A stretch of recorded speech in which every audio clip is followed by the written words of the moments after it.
Bueno, hoy sobre las 11 de la mañana, hora uruguaya, está previsto el acto de asunción del presidente venezolano Nicolás Maduro, donde estará juramentando ante el Tribunal Supremo de Justicia. Así comienza de esta manera su 9º año como mandatario.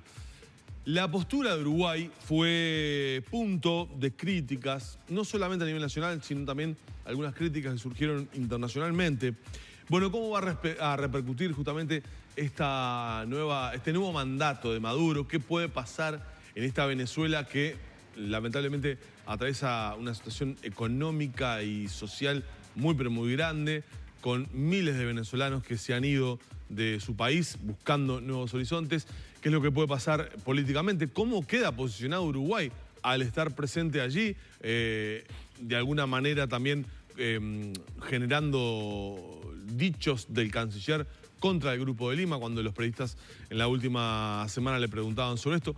Todos estos temas lo conversamos a partir de ahora con Álvaro Padrón, a quien le agradecemos mucho que esté con nosotros esta mañana y le decimos buen año. No sé si se sigue diciendo buen año, pero es la primera que nos vimos Álvaro. ahora, sí. Exactamente. Sí. Buen año para ustedes, ¿Cómo buen andas? año ¿Bien? para el equipo del canal y para la gente que sigue el programa, así que sea un buen año. Bueno, despertó polémica esta asunción de Maduro. No por la asunción de Maduro, sino desde Uruguay, digamos, por la participación del gobierno en el acto. Además, decía Nin, no se reconocen gobiernos sino estados. Una frase media también polémica, ¿no? O por lo menos que generó críticas. Sí, el tema Venezuela ha sido polémico. Bueno, en este programa lo hemos tratado ya más de 5 veces en los últimos 3 años.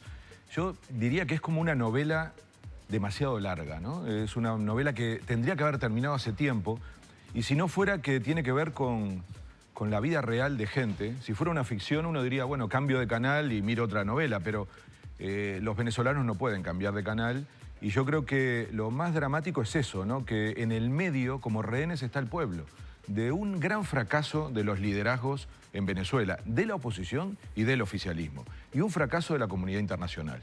Porque que no se termine nunca esta crisis es un fracaso, porque el costo lo paga la gente, ¿eh? Insisto mucho en esto, que queda de rehén de alguna manera de la incapacidad del sistema político venezolano, de todo el sistema político venezolano y de los organismos internacionales, de encontrarle una salida a lo que yo más de una vez en este programa he dicho que es como un empate, porque esa es la realidad. No se puede mirar blanco y negro. Sanguinetti lo decía ayer y tiene razón. Aquí hay un país partido a la mitad. Partido a la mitad. Cada vez que nosotros seguíamos, ¿no? El plebiscito, luego la votación de la Asamblea Constituyente, y siempre terminábamos en esa sensación de empate, de camino sin salida, donde hay una mitad de la población que apoya al gobierno y hay una mitad de la población que está a favor de la oposición y la salida del gobierno. Entonces, ¿cuál es el drama? Que en los últimos años, sobre todo en el último año, se han fortalecido los sectores más radicales de ambos lados, los que no quieren diálogo. Y esto es un drama, porque entonces la salida se hace cada vez más difícil. Cada vez más difícil. Entonces, yo siempre digo además que esa polarización, que es hoy la característica de Venezuela y de gran parte de la política en América Latina, y es un drama, porque la polarización de alguna manera hace imposible el diálogo, hace imposible la democracia. Sí, si el otro es mi enemigo, ¿qué voy a dialogar? ¿No? Exacto, si al otro lo quiero liquidar y no lo integro a una mirada conjunta del país, más allá de las disputas ideológicas, de una elección, luego uno tiene que ser capaz de encontrar consensos. Eso es lo que está roto hace mucho tiempo en Venezuela, impide que esas dos mitades se reconozcan a sí mismas.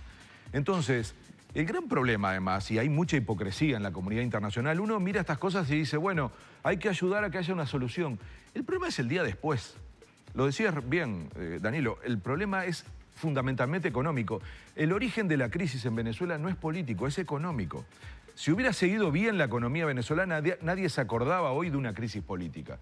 Cuando empieza la crisis económica, que es histórico en Venezuela porque tiene que ver con el precio del petróleo, empieza luego el deterioro político.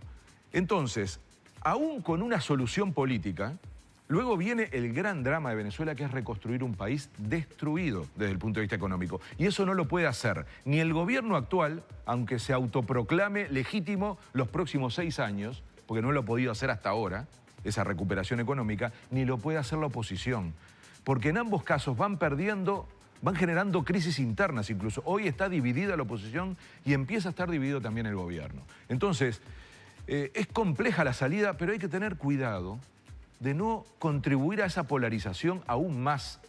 Y yo creo que ahí viene entonces el factor externo, ¿no? Eso que de alguna manera es lo que nos llama la atención desde Uruguay. ¿Por qué pensás que la comunidad internacional, hablando claro y pronto, no le dio la bolilla que en Venezuela necesitaba? Porque la verdad es lo que uno, por lo menos, como que no ha estado la comunidad internacional a la altura de la necesidad de Venezuela. Sí, no ha estado la comunidad y no ha estado los líderes propios. O sea, acá nadie resuelve los problemas de un país desde afuera. Desde afuera se contribuye o se complica. Sí, se puede propiciar instancias de diálogos más neutrales. Lo que pasa que con esta polarización que se ha dado es prácticamente imposible, ¿no? Lo que ustedes decían. Claro, pero lo peor que se puede hacer es acumular en esa polarización. Es decir, que desde afuera uno se ubique abonar esas posturas. Sumándose, entonces yo me pongo del lado de unos o del lado de otros. Y entonces contribuyo a que no haya salida. Aumento el problema de Venezuela, que es esencialmente primero económico, y repito, eso no lo arregla un país dividido, no lo arregla un gobierno que surja de una situación de división.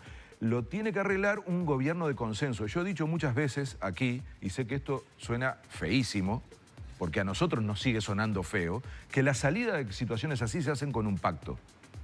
Y hice más de una vez la referencia a, por ejemplo, la experiencia de Uruguay con el pacto del Club Naval. Es decir, acá o se dan garantías para una salida ordenada que todos acepten, incluso quienes tienen el poder actual, o es muy difícil que se acuerde una salida. O si no, vamos a un escenario de guerra civil, porque si se impone una salida con un sector que tiene el control militar, que tiene el poder político, que tiene gran parte del poder económico, claramente va a haber una resistencia muy fuerte, que significa sangre, y esa es la peor de las hipótesis. Cuidado, esta hipótesis es posible. Con el discurso que hay hoy de intervenir, esa hipótesis es posible, porque va a haber resistencia, porque hay un poder organizado allí.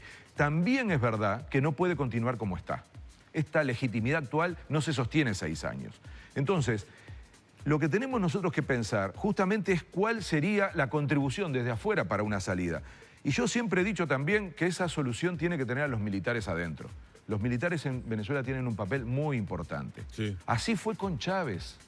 Cuando se habla de la crisis actual, nos olvidamos que hace 15 años Venezuela también tenía una crisis terminal en términos económicos. Y Chávez fue la solución. Primero intentando dar un golpe de Estado. Recordemos, para algunos que tienen poca memoria, que Sereni nunca quiso recibir a Chávez porque lo consideraba un golpista.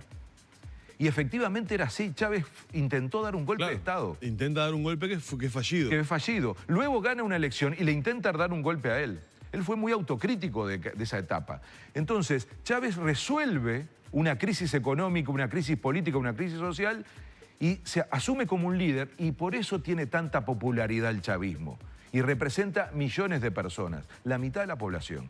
Maduro no es lo mismo que Chávez, pero heredó ese proceso que generó una gran adhesión popular. Sí, y heredó esos seguidores del chavismo que se mantuvieron durante los años, porque claramente podría haber quedado sin apoyo Maduro, ¿no? Y es claro, a ver, no puede haber un gobierno que se sostenga con una crisis económica así si no tiene apoyo popular. No puede haber un proceso de décadas basados en una persona. Exacto. Los regímenes personalistas tienen esto, cuando el líder no está, se descalabra todo. Y más aún, Lorena, cuando hay una crisis económica.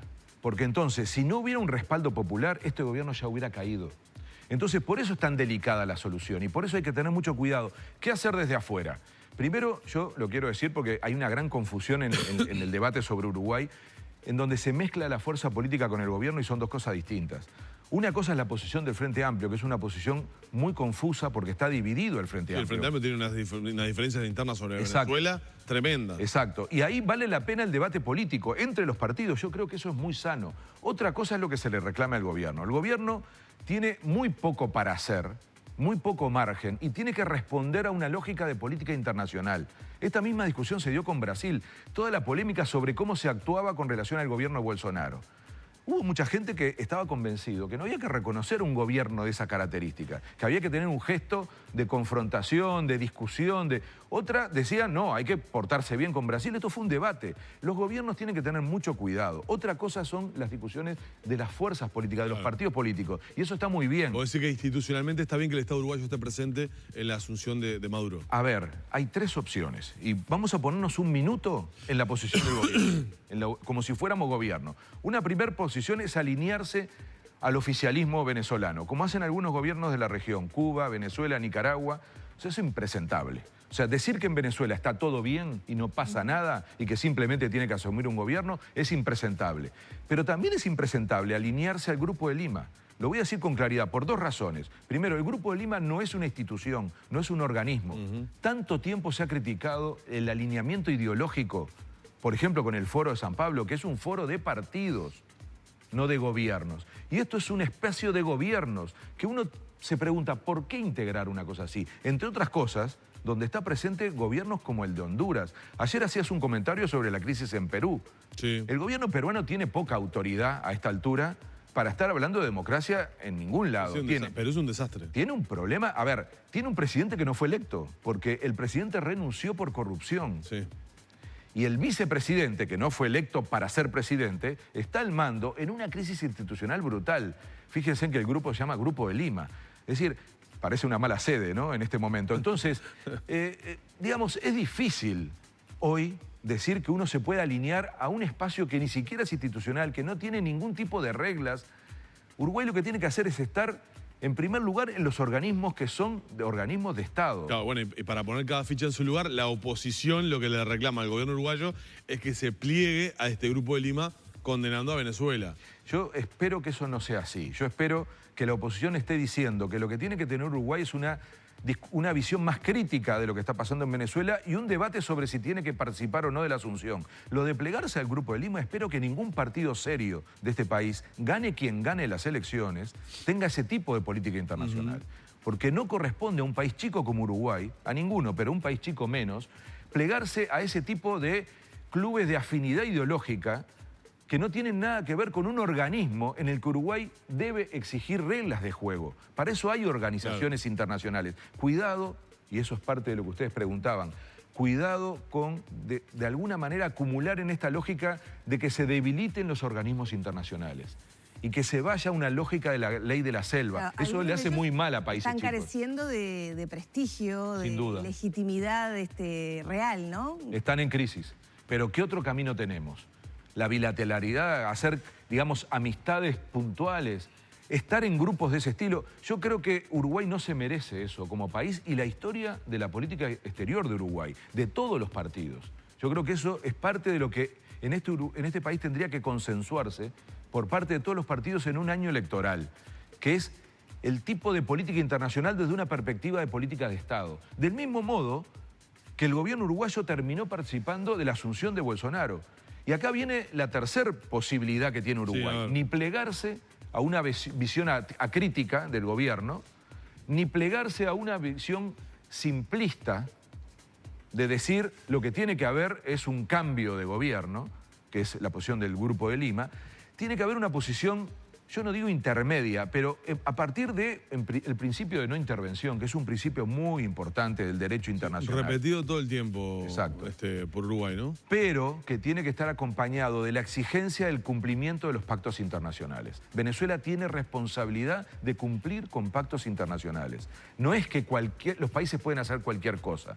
La autodeterminación no permite cualquier cosa. Para eso hay un derecho internacional, hay pactos internacionales y es verdad que se puede hacer presión desde el ámbito internacional. Y Uruguay lo ha hecho. A ver, ¿alguien puede registrar como que no fuera una señal el hecho de que no va el presidente, no va el canciller, va a estar el embajador? Dicho sea de paso, es un embajador del Partido Nacional, el que está en Venezuela, Remedy Silva. Entonces, hay una señal. A ver, el gobierno uruguayo no es masoquista, ¿no? No está en este lugar porque le guste, porque le pegan de derecha y de izquierda, ¿eh?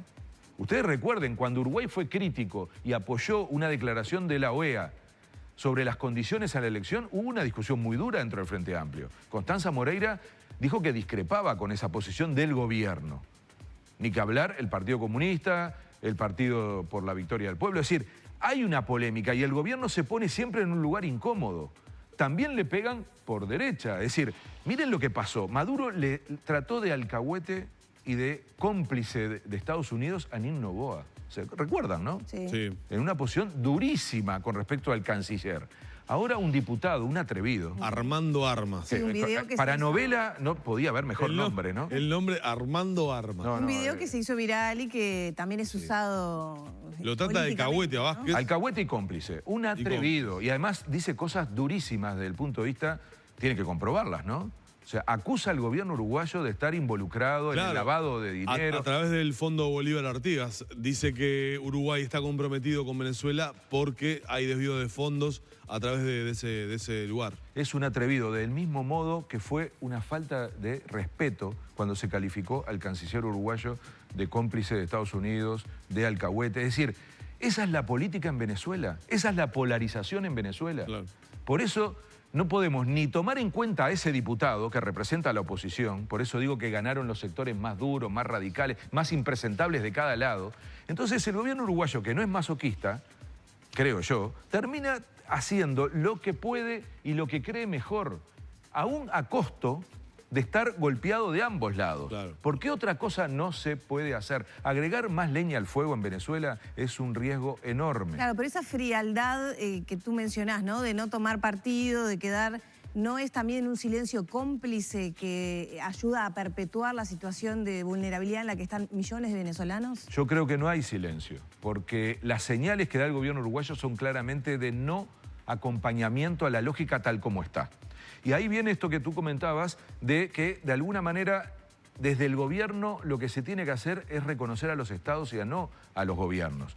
Y así como se estuvo en la asunción de Bolsonaro, y yo creo que la mayoría de la posición uruguaya de los partidos políticos de preocupación sobre la calidad de la democracia en Brasil y sobre los dichos del actual presidente de Brasil. Sin embargo, corresponde a un Estado participar y estar en la asunción de ese presidente. Voy a decir otra cosa que nadie discute. ¿En China hay democracia? Está clarísimo que no. No, claro. ¿Alguien dice que no tenemos que tener relaciones con China? Entonces, ¿qué se trata? ¿De portarse bien con los grandes y aprovechar para pegar a los chicos? Cuidado con estas discusiones. Hay que ser coherente en estas cosas. Hay que tener políticas que le den continuidad, que tengan argumentos, que estén basadas en principios. Entonces, la señal de Uruguay para mí es muy clara. Ni le da la legitimidad con la presencia de un presidente como sería normal en un país de América Latina, que el presidente esté presente, participe. claro. Exacto. O el Salvo Macri, que canciller está de o vacaciones un cuando vicepresidente. fue, Claro, un vicepresidente. Y no, la señal es clara. Ahora, no queda otra, porque si no, o te alineás con quienes apoyan irrestrictamente al gobierno de Maduro, o te alineás con una visión que tampoco Uruguay puede acompañar, que es la de decir la solución para aquí es que se vayan estos y vengan los otros. Ahora, yo quiero decir algo, ya metiéndome un poquito en Uruguay, ¿no? Cuidado con contaminar la política uruguaya de este tipo de clima. Cuidado, en una campaña electoral. Lo peor que podemos hacer es hablar de Venezuela no tanto preocupados por cómo resolver la situación de Venezuela, que es resolver la situación de la gente, no de los líderes venezolanos, y al mismo tiempo transformar eso en una discusión interna, que nos capitalice en una campaña electoral. Eso sería muy malo. Miren, tenemos una muy buena noticia de las tantas malas que hay a nivel internacional, que es que Uruguay está ubicado como el único país de América Latina y solo 2 en toda América que tienen democracias plenas. Estamos en el lugar 15 en el planeta con 170 países. Y en América Latina, en todas las Américas, solo Canadá y Uruguay cotizan de esa manera. Cuidemos eso, es muy importante. Es muy importante. Venimos de un festejo de lo que fue el Obelisco, el Río de Libertad. Fueron los jóvenes de todos los partidos que convocaron en diciembre el festejo de eso para mantener la calidad de la democracia en Uruguay. Comprarnos esa polarización en el caso de Venezuela y en cualquier otra discusión que venga puede ser muy negativo en un año electoral, en donde lo más importante es que se discutan ideas, no que haya una confrontación dando manija. La manija es muy peligrosa. Pasó en Brasil. Ya tenemos que cerrar, pero Gandini, desde la cuenta de diputados, escribió que era una vergüenza. Él es actualmente el presidente de la Cámara de Diputados, del Partido Nacional. Escribió que, bueno, ahí está, vemos el titular del Observador, que era una vergüenza la posición de Uruguay. ¿Es un poco esto que tú decís? Yo creo que hay que tener cuidado en utilizar la política internacional para la campaña interna. Hay que discutir cada vez más política internacional. Ustedes se dan cuenta, ¿no? Todo el tiempo estamos hablando de política internacional. Y está bien que entre la política internacional a la campaña electoral uruguaya. Lo que no puede ser a partir de la manija y del oportunismo. Tiene que ser a partir de ideas, de principios, de contenidos, de debate político, pero no de manija. Ojo con la manija antipolítica. Ojo con y la polarización. Porque eso sabemos cuándo empieza, pero no cuándo termina. Y miremos Brasil. Nadie imaginaba que íbamos a terminar después de ese proceso de tanta manija, de tanta juego sucio, de tanta noticia falsa, iba a terminar colocando a un personaje que le va a traer un gran dolor de cabeza a Brasil por mucho tiempo. Álvaro, vamos cerrando la entrevista por acá, la columna por acá. Seguramente este año vamos a tener mucho motivo para conversar, porque como bien decís, Venezuela sigue con sus problemas. Acaba de asumir un Bolsonaro que todavía sigue siendo Argentina en crisis. Una incógnita. Argentina en un año electoral. También. Perú en una situación muy complicada. Tendremos oportunidades de conversar. Gracias por acompañarnos. Gracias a ustedes por invitarme. Cerramos con Álvaro Padrón por acá.